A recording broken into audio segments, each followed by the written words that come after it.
Brothers వివాహాలు మరియు పండుగ వేడుకలకు సరికొత్త డిజైన్స్ తో అద్భుతమైన కలెక్షన్.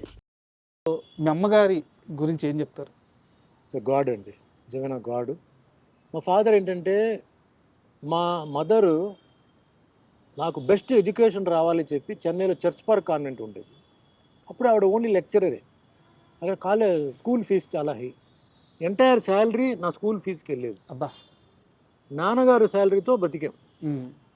ఆవిడ బేసిక్ ఎడ్యుకేషన్ మట్టుకి కాంప్రమైజ్ లేదు చెప్పేది. 6th క్లాస్ తర్వాత నేను కళాక్షేత్ర అనే స్కూల్ గురుకులం సిస్టమ్ దానికి వెళ్ళాను. అప్పుడు అంత ఫీజు లేదు. తర్వాత ఆవిడ ఏంటంటే నా ఎడ్యుకేషన్కి, నా బట్టలు కానీ వాటికి బాగా స్పెండ్ చేసేవారు. నాన్నగారు కూడా ఇచ్చేవారు. మీకు ఈవెన్ కాలేజీకి వెళ్ళలేక అప్పట్లోనే కారు కూడా ఇచ్చారంట కదా? లేదు, అది నేను కాలేజీకి వచ్చిన తర్వాత, పీయూసీ కాదు, నేను డిగ్రీ వచ్చిన టైంలో. అప్పుడు అంటే మార్నింగ్ ఆవిడని కాలేజీలో డ్రాప్ చేసి నేను కాలేజీకి వెళ్ళి రిటర్న్ వస్తూ ఆవిడని పికప్ చేసుకొని మేము ఇంటికి వచ్చామన్నమాట. అట్లా అంటే నాకు అన్నీ ఫ్రీడమ్ ఇచ్చారు. నేను అడిగింది అన్నీ ఇచ్చారు, అన్నీ చేశారు. అన్నిటికన్నా గొప్పగా మా తల్లి నాకు ఏంటంటే నమస్కారం, సంస్కారం నాకు నేర్పించింది మా అమ్మగారు.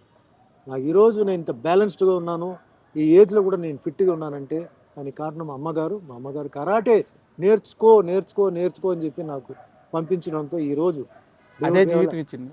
అది ఉన్నాను. నెక్స్ట్ ముఖ్యంగా మళ్ళీ చెప్తాం కదా, భగవద్గీత. అది మెయిన్ బేస్ అండి. ఎప్పుడైనా పోవచ్చు సార్, 10 నిమిషాల తర్వాత ఏం జరుగుతుందో తెలియదు.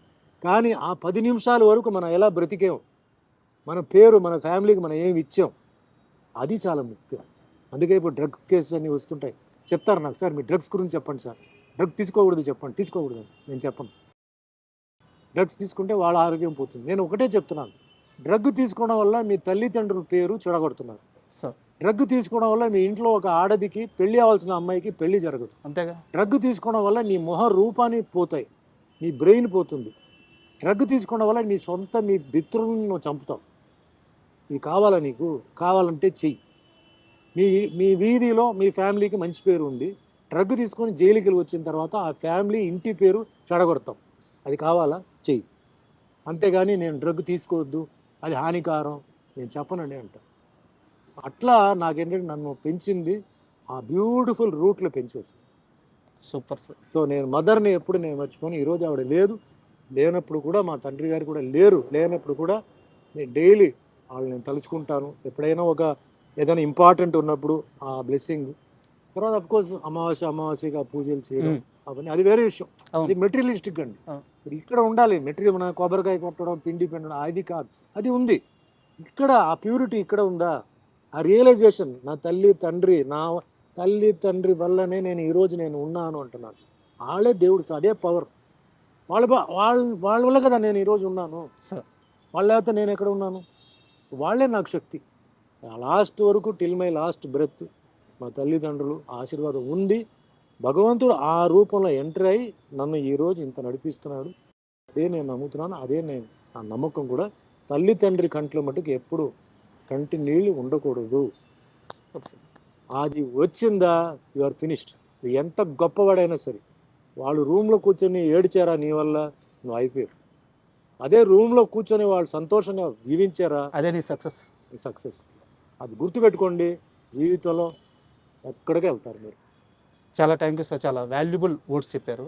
అండ్ సుమన్ గారిని ఇంటర్వ్యూ చేసేటప్పుడు ఇద్దరు వ్యక్తుల పేర్లు తీయకుండా ఆ ఇంటర్వ్యూ కానీ ముగిస్తే అది చాలా పెద్ద పాపం అవుతుంది. ఒకరు డైరెక్టర్ శరత్ గారు అండ్ ఇంకొకరు కృష్ణంరాజు గారు. అంటే వీళ్ళిద్దరితో మీ జర్నీ చాలా పెద్దది. కృష్ణంరాజు గారితో కలిసి చాలా సినిమాల్లో యాక్ట్ చేశారు మీరు. అండ్ ఆయనతో అసోసియేషన్ ఎలా ఉండేది? అండ్ దానితో పాటు ఈరోజు ఆయన కొడుకే ఇంకా ప్రభాస్ గారు ఈరోజు ఇండియా మొత్తం గర్వించే స్థాయిలో ఉన్నారు. అప్పట్లో ప్రభాస్ గారి గురించి మీకు ఆయన ఏమన్నా చెప్పేవారా? లేదండి, యాక్చువల్లీ కృష్ణరాజు గారు నాకు రారాజు సినిమా నాకు ఫస్ట్ అండి సార్. రారాజులో నేను గెస్ట్ రోల్ చేశాను, పోలీస్ ఆఫీసర్ రోల్ చేశాను సార్. సినిమా షూటింగ్ అయిపోయింది. సినిమా షూటింగ్లో అందరికీ తెలుసండి కృష్ణరాజు గారు బిహేవియర్ ఏంటంటే, ఆయన షూటింగ్కు అరగంట లేట్ వస్తాడు. లేట్ వచ్చిన తర్వాత అందరూ తిన్నారా లేదా కనుక్కుంటాడు. తినేసిన తర్వాత మళ్ళీ తినండి అని చెప్పి ఏదో ఎక్స్ట్రా తెప్పిస్తాడు. షూటింగ్ 10:30కి మొదలవుతుంది, 12 గంటలకి బ్రేక్. అందరూ బాగా భోజనం చేయండి అంటాడు, మళ్ళీ తినండి అంటాడు. మళ్ళీ సాయంత్రం మెల్లిగా 3:30కి స్టార్ట్ చేసి 5:30కి ప్యాకప్ చేసేస్తాడు. లైఫ్ని ఎంజాయ్ చేస్తాడు. ఆ టైపు మెంటాలిటీ. నాతో బాగా క్లోజ్ అయిపోయి ఆయన చెన్నై, ఆయన హౌస్లో ఆయన ఫస్ట్ వైఫ్ ఉండేవారు. నువ్వు రా అని చెప్పి చెన్నైలో వెళ్తే ఆయనకి కారు పిచ్చి అప్పుడు, సార్ ఫారిన్ కార్స్ పిచ్చి. సార్ సో నా ఈ కారు నీకేం కారు ఉంది అది ఇది. తర్వాత మంచి ఫుడ్, మంచి నాన్ వెజిటేరియన్ ఫుడ్. అంటే అయితే ఇప్పుడు డార్లింగ్ ఉండే అలవాటు అక్కడి నుంచే వచ్చింది. అది అక్కడి నుంచే వచ్చింది. ఒక ఐటమ్ ఉంటే చాలు, ఈ టేబుల్ అంటే ఈ టేబుల్ ఫుల్ ఉండాలి, అన్నీ ఉంటాయన్నమాట. నిజంగా ఆ రాజు అంటే ఆ రాజు ఫీలింగ్ అదే నాకు కంటిన్యూ చేశాను. నేను లీడర్ అనే సినిమా చేశాను, బావబావమరి సినిమా చేశాను. తర్వాత హైదరాబాద్కి షిఫ్ట్ అయిన తర్వాత మళ్ళీ హైదరాబాద్లో కూడా నన్ను పిలిచేవారు, ఇంటికి పిలిచి భోజనాలు అది ఇది. అంటే అది ఒక ఆ టైప్ ఆఫ్ ఇది. చెడు అనేది ఎప్పుడు లేదు సార్, అందరితో మంచిగా ఉండాలి, అందరికీ. ఆయనకి ఒకటి ఎక్సర్సైజ్, తర్వాత కరాటే చాలా ఇష్టం. ఎక్కడ ఉన్నా పిలిచేవాడు, పిలిచి నేను కొంచెం ఏంటి ఎక్సర్సైజ్ చేయట్లేదా అన్నాడు.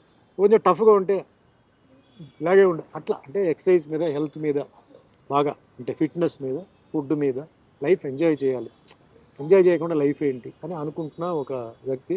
I miss him a lot అండి. ఇప్పుడు అదే ఆ క్యారెక్టరిజం అంతా డార్లింగ్లో చూస్తున్నాం. ఆ బిహేవియర్ కానీ అవన్నీ అదే వచ్చేసింది. అవును, సేమ్ జూనియర్, అదే మంచితనం, అదే ఫుడ్ పెట్టడం, సేమ్ జూనియర్ వచ్చింది. బట్ ఆ క్లోజ్నెస్, ఇంకా ఆ ఫీలింగ్ ఆయన మరి మిగతా వాళ్ళతో ఎలా నాకు తెలియదు, కానీ నాతో మట్టికి ఒక తమ్ముడు లాగా బాగా చూసుకున్నవారు, మంచి అభిమానం ప్రేమతో చూసుకున్నవారు అనమాట. అండ్ మేము కొన్ని టెంపుల్స్లో అప్పుడప్పుడు వీ యూస్ టు మీట్ అండి. ఆయన కొంచెం టెంపుల్స్కి వెళ్ళేటప్పటికి కర్ణాటకలో అంతా వీ యూస్ టు మీట్ అనమాట. అట్లా ఇంకా క్లోజ్ అయిపోయాం. భక్తి కూడా ఆయనకి ఉందన్నమాట. ఇక శరత్ గారికి వస్తే నాకు చెప్పాలంటే చిరంజీవి గారికి ఎట్లా కోదండరామిరెడ్డి డైరెక్టర్ సాంగ్స్ విషయంలో, అంటే కంపోజింగ్, లిరిక్స్, స్టెప్స్ ఇవన్నీ చేశారు. నాకు శరత్ గారు సాంగ్స్, ఆయన నీ పాటలన్నీ హిట్టే కదా సార్ మీ కాంబినేషన్లో. సినిమా ఎలా ఉన్నా సరే ఆ సినిమా సాంగ్స్ వల్ల సినిమాలు 6 వారాలు ఆడిన సినిమాలు ఉన్నాయి. నా కోసం లిరిక్స్, నా కోసం కాస్ట్యూమ్స్, నా కోసం స్టెప్స్, అంటే మాస్టర్తో మాట్లాడి చేశారు. ఆయన కూడా I miss him a lot అండి. తర్వాత చాలా అంటే ఫ్రెండ్లీగా ఉంటూ వర్క్ని చాలా స్మూత్గా చేసేవారు. నాట్ ఓన్లీ సాంగ్స్, సినిమాలో డైలాగ్స్ కానీ, సీన్స్ కానీ.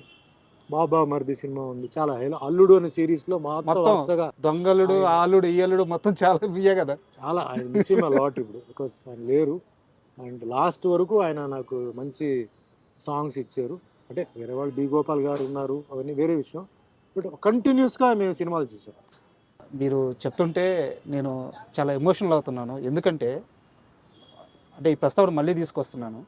మీరు 6 నెలల పాటు జైల్లో ఉన్నప్పుడు మీ అమ్మగారు, ఆమె ఎంతమంది రాజకీయ నాయకుల్ని, ఎంతమంది లాయర్లని, ఎంతమంది పెద్ద పెద్ద పారిశ్రామికవేత్తలని ట్రైన్ చేసిన ఒక ప్రిన్సిపల్ ఆమె. ఆ 6 నెలల కాలంలో మీ అమ్మగారు చేసిన ఒక ఫైట్ ఉంటుంది చూడండి సార్. ఈరోజు చూసుకుంటే మనకి మలయాళ సినిమాల్లో డాక్యుమెంటరీస్ వస్తుంటాయి. ఒక ఉమెన్ స్ట్రగుల్ అయ్యి తన కుటుంబాన్ని ఎలా కాపాడుకోండి, తన భర్తను ఎలా కాపాడుకుంది, తన బిడ్డను ఎలా కాపాడుకుందని ఏ సినిమాకి తక్కువ కాని ఒక జర్నీ చేశారు ఆమె 6 నెలల్లో.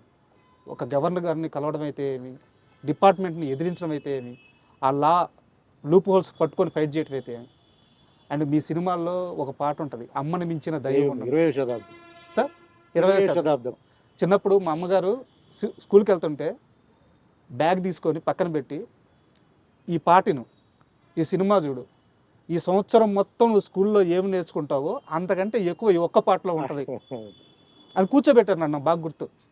So iDream. Please subscribe iDream Media. Please do subscribe to iDream. Please subscribe to iDream Media. For best entertainment and information, please subscribe iDream. And don't forget to subscribe to iDream.